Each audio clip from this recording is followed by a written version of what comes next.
งานวางแสดงและจำหน่ายสินค้าเพื่อเฉลิมฉลองวันสร้างตังแขวงมือคำไซครบรอบ 42 ปี วันแม่หญิงสากลครบรอบ 116 ปี และการเปิดนำไซขัวมิตรภาพแห่งที่ 5 ปากสันบึงการจัดขึ้นอยู่ที่เดือนสวนสาธารณะท่านศรีสมพร ลวไซเทศบาลแขวงมือคำไซโดยแม่นแผนกอุตสาหกรรมและการค้าสหพันธ์แม่หญิงแขวงและสภาการค้าและอุตสาหกรรมแขวงร่วมกันจัดขึ้นซึ่งได้ดำเนินมาแต่วันที่ 15 มีนาคม 2026 เป็นต้นมาในตอนแรกของวันที่ 19 มีนาคม 2026 ได้เปิดพิธีอย่างเป็นทางการเป็นเกียรติของร่วมตัดแถบผ้าของทานสมใจคุณพระไสห้องประธานคณะกรรมการปกครองแขวงมือคำไซมีคณะผิดชอบจัดงานแขกที่เชิญจากแผนกการแขนงการผู้ประกอบการธุรกิจเข้าร่วมท่านกรสวรรค์สุขเสริมหัวหน้าแผนกอุตสาหกรรมและการค้าแขวงมือคำไซได้รายงานให้รู้ว่าจุดประสงค์ของการจัดงานนี้ขึ้นเพื่อเฉลิมฉลองวันสร้างตังแขวงมือคำไซครบรอบ 72 ปีวันแม่หญิงสากลครบรอบ 116 ปี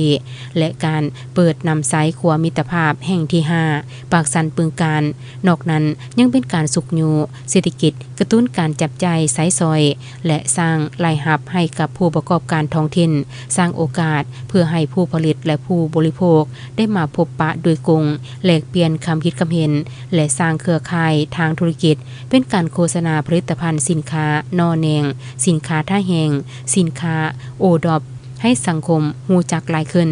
เข้าร่วมงานในครั้งนี้มีร้านค้าโอดอปบรรดาเมืองภายในแขวงจำนวน9หัวหน่วยต่างแขวงจำนวน7หัวหน่วยคือแขวงหลวงพ่อบางแขวงหัวพันแขวงเสียงควงแขวงสวรรณเขตโฆษณาสินค้าและการบริการจำนวน3ภาคส่วนสินค้าทั่วไป26ห้องมูลค่า830ล้านกีบบริการกินเดิม6หารมูลค่า120ล้านกีบเครื่องเล่นต่างๆ2จุดและดนตรีมวลซื่น1จุดรวมทุนของสินค้าทั้งหมดในงานประมาณ2ตื้อกีบคาดว่าจะมีเงินจราจรเดินสะพัดเฉลี่ย15-20ล้านกีบต่อวันสร้างโอกาสให้ผู้ประกอบการและผู้เข้าร่วมงานได้พบปะแลกเปลี่ยนความคิดเห็นในลักษณะต่างๆของการต่อยอดและพัฒนาองค์ความรู้ทักษะทางด้านการขายการวางแสดงและดำเนินธุรกิจให้ก้าวขึ้นไปเรื่อยๆงานวางแสดงและขายสินค้าจะได้ดำเนินไปฮอดวันที่25 มีนาคม 2026จึงจะสำเร็จ